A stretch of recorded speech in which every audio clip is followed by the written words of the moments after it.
Bonjour à tous et à toutes sur la chaîne des Moniteurs Automobiles. Aujourd'hui, on est à Arjeplog, désolé pour la prononciation, dans le nord de la Suède pour vous présenter une voiture, pas pour savoir à quoi elle ressemble, mais pour savoir comment elle se conduit. Et cette voiture, c'est pas n'importe laquelle, c'est la nouvelle BMW i3 que l'on voit ici.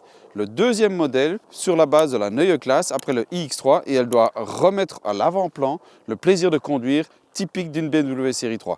C'est pas aujourd'hui que je vais pouvoir en parler, pour ça on se revoit demain, donc vous étonnez pas si la lumière elle change. Et là je serai au volant et on verra ce que ça donne sur la neige. Voilà, nous sommes à bord donc de cette BMW i3 sur l'une des pistes d'essai de BMW dans le nord de la Suède. Vous pouvez constater qu'il est extrêmement enneigé ce petit circuit, très vallonné avec des murs de neige qui sont très proches. Et nous sommes là pour tester les capacités et l'apport du système Heart of Joy. On rappelle donc, BMW a décidé d'équiper la Neue Klasse de 4 super servos, dont un qui gère ici directement le comportement dynamique, mais pas à la manière d'un arsenal classique, puisque concrètement le moteur, enfin le groupe moteur-propulseur ici, devient un élément capital, même l'élément numéro 1 des aides à la conduite. Concrètement, BMW mise sur la réponse immédiate du couple assez élevé d'un moteur électrique sur chacune des roues individuellement pour aider la voiture à se comporter de la manière la plus efficace possible en fonction des conditions d'adhérence. C'est tout l'intérêt d'un test ici sur la neige. Donc quand on est sur le mode personnel, concrètement la voiture fait tout à votre place.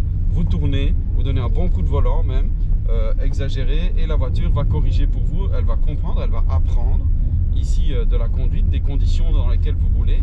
Elle va comprendre que vous êtes sur une surface très glissante et elle va adapter. Donc à ce moment-là, vous, tout ce que vous devez faire, c'est regarder le virage, tourner le volant, même un peu plus fort que ce que vous ne penseriez sur la neige, et la voiture fait le reste en jouant sur le train avant, sur le train arrière pour corriger la trajectoire le cas échéant. Vous pouvez mettre le pied au plancher, il n'y a pas de réaction brutale, la voiture est toujours douce dans ses réactions, prévisible, ce qui est très très important ici. Et on rappelle que la voiture, la Neue Klasse, en tout cas pour le iX3 et c'est également valable pour le i3 ici, fonctionne sur une suspension classique, une suspension en acier, ce qui veut dire qu'il n'y a pas de suspension pilotée qui peut aider également le maintien de la caisse, etc. En fait, le maintien de la caisse vient du fonctionnement du groupe moteur-propulseur qui, pour contrer un peu le roulis, va donner un peu plus d'accélération, de coupe sur telle ou telle roue pour aider à mettre une force contraire à la force naturelle physique qui emmène la caisse. Et donc au bout du compte, on a vraiment l'impression parfois de rouler avec une voiture avec une suspension pilotée alors que c'est pas du tout le cas. Ça, c'est assez intéressant et c'est là que je pense que pour le moment en tout cas BMW fait une vraie différence avec ce Heart of Joy, parce que ça permet vraiment d'avoir une intervention très ciblée, très rapide, presque imperceptible. Ici nous on la sent parce qu'on la cherche, mais pour quelqu'un qui va conduire la voiture, le client lambda qui va conduire la voiture, il ne va pas se rendre compte de ça. À la limite, il va même devoir réapprendre à conduire dans des conditions comme celle-ci, parce que parfois on a des réflexes de se dire « Ah mince, là je vais commencer à glisser, je vais contrebraquer ». Il n'y a pas besoin.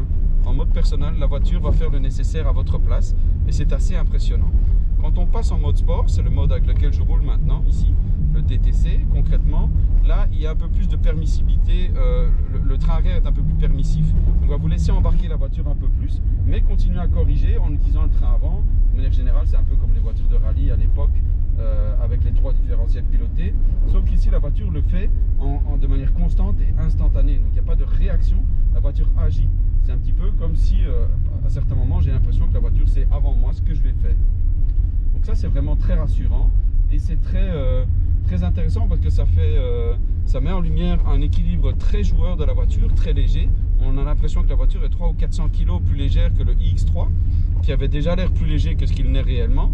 Et donc ça c'est vraiment très intéressant parce que à titre personnel je retrouve un peu du feeling de ce que j'avais avec une BMW E46 dans cette sensation de légèreté contrôlée, pas caractérielle, vraiment très, comme les Anglais disent, très smooth, très progressive, très prédictive dans sa conduite.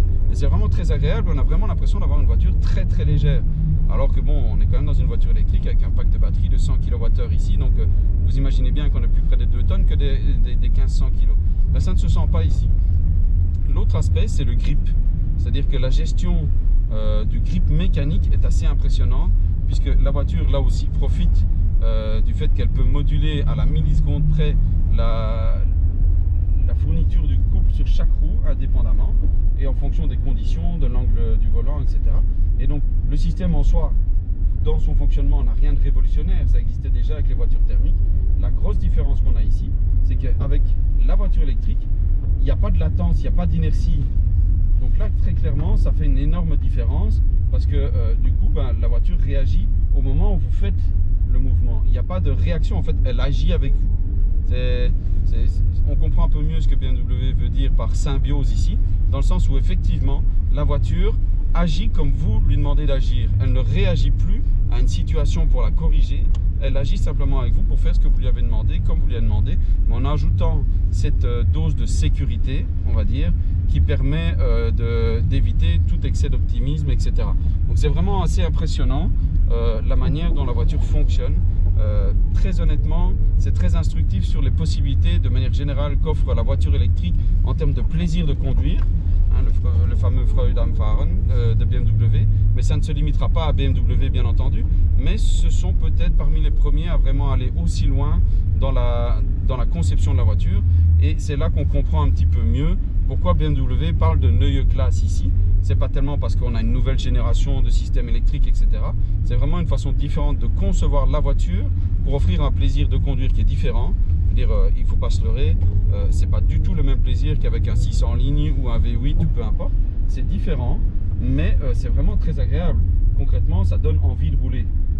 Et c'est un peu ça qu'on recherche sur une voiture quand on achète une voiture, et plus particulièrement par exemple une BMW, c'est avoir envie de prendre sa voiture pour rouler. Ici c'est le cas, même dans des conditions comme celle-ci, auxquelles moi je ne suis pas du tout habitué. Hein. Bon, en Belgique on n'a pas vraiment 30 cm ou 60 cm de neige tous les jours ou tous les ans, donc ici c'est vraiment très très agréable dans le sens que ici moi je pourrais tourner toute la journée, il n'y a pas de souci. Pas le moindre stress. En général, ceux qui me connaissent savent que moi je suis pas un fan du drift, je suis pas un fan de la glisse parce que c'est pas quelque chose que je maîtrise énormément. Et ici, pas une seule sueur, pas un seul coup de chaud, quoi que ce soit. La voiture, regardez, je suis même à une main et la voiture se maîtrise sans problème. Chose intéressante, devant moi, il y a un poisson pilote avec une BMW M3 Touring et le gars doit régulièrement freiner. Je n'ai pas utilisé une seule fois la pédale de frein sur mon tour ici, parce que la régénération fonctionne et s'adapte elle aussi complètement. C'est quelque chose qui peut paraître normal, mais qui ne l'est pas. J'ai déjà eu des voitures électriques sur des surfaces glissantes, et c'est pas toujours forcément le cas, parce qu'il y a l'engagement de la régénération qui fonctionne comme un gros frein moteur. Ici, chaque roue va s'adapter dans le niveau de régénération pour garder l'équilibre de la voiture. L'objectif de la voiture, c'est du système et de ce Heart of Joy, c'est toujours l'équilibre de la voiture. C'est-à-dire avoir une sensation de contrôle et de domination sur la voiture. En gros, c'est vous qui la conduisez et c'est toujours vous qui la conduisez. C'est juste qu'elle corrige ce que vous ne savez peut-être pas faire ou que vous ne pourriez pas faire parce qu'à un moment donné, il y a des limites mécaniques. Donc, sur ce plan-là, la démonstration est vraiment assez impressionnante. Il y a une vraie symbiose de conduite. On avait senti cette symbiose dans les aides à la conduite avec le iX3, notamment sur autoroute, etc. Ici, on peut la sentir dans la conduite active, parce que bon, c'est quand même actif. Hein. On est sur de la neige et sur une route très vallonnée, comme vous pouvez le voir plus ou moins. Et clairement, on est avec une voiture qui est super sympa. Voilà, je mets le pied au plancher et la voiture contrôle. Ça part pas dans tous les sens. Elle accélère en montée sur de la neige. Il n'y a pas de souci, mais tout est progressif, tout est prédictif. Tout est rassurant en fait. Donc vous avez vraiment une confiance qui s'installe avec la voiture, alors que concrètement ça fait 20 minutes que je suis au volant de la voiture, quoi. Donc franchement ça c'est assez impressionnant.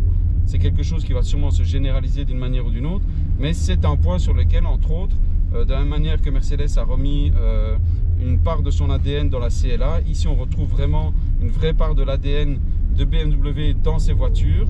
Pour une voiture qui a priori est une voiture normale, c'est pas un modèle M, mais on retrouve vraiment cet esprit BM que personnellement je ne retrouvais plus forcément dans les dernières versions.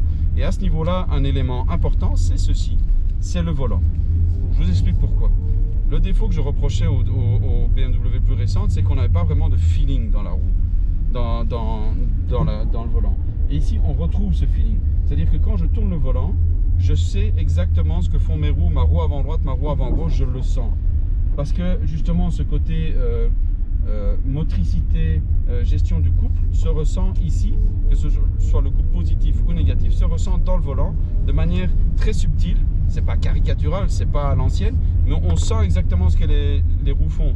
Par exemple, ici, je donne des coups de frein exprès. Voilà, hop, je fais ça exprès. Et on sent exactement, ah, la roue droite là a ralenti, la roue gauche a essayé de corriger, et ainsi de suite.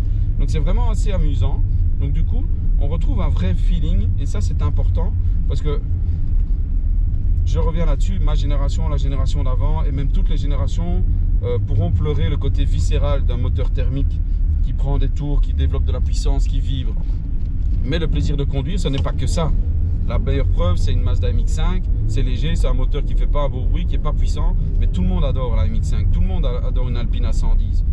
Pourquoi? Parce qu'il y a ce feeling de conduite, cette légèreté ressentie. Ici, elle est ressentie, elle n'est pas réelle, la voiture fait 2 tonnes, hein.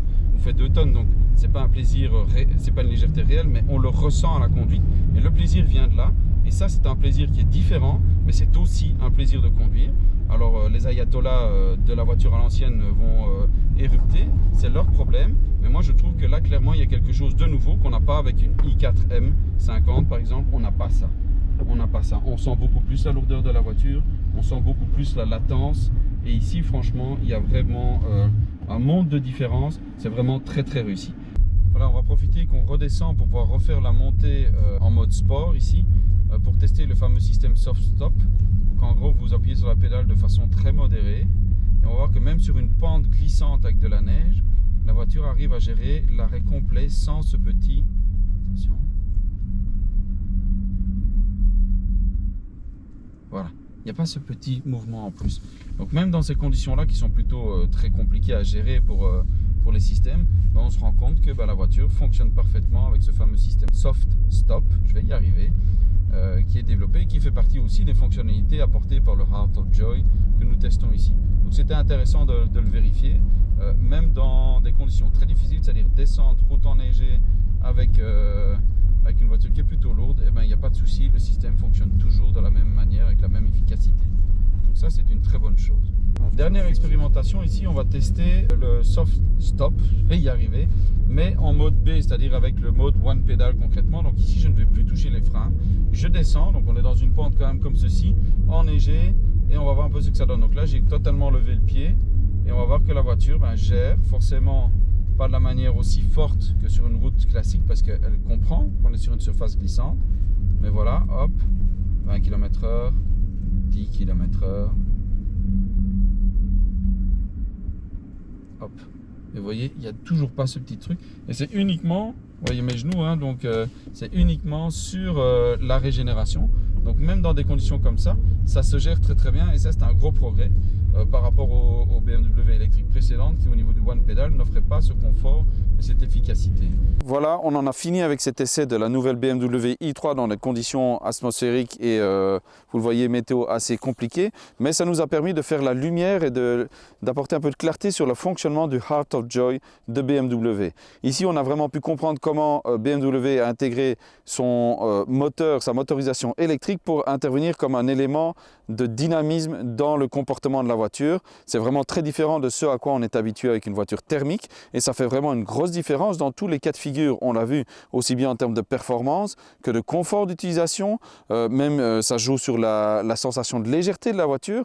Pour vous donner un exemple, ici pour monter et descendre, nous étions derrière une BMW M3 Touring et clairement quand j'étais dans cette voiture là, parce que mon collègue roulait dans celle-ci, on avait l'impression que la M3 était nettement plus lourde que la i3 alors que c'est plutôt l'inverse. Donc là, sur ce plan là, il y a vraiment une interaction à la fois sur le feeling de conduite, sur les performances et sur la sécurité, ainsi que sur la conduite de tous les jours, comme on l'a vu avec le Soft Stop.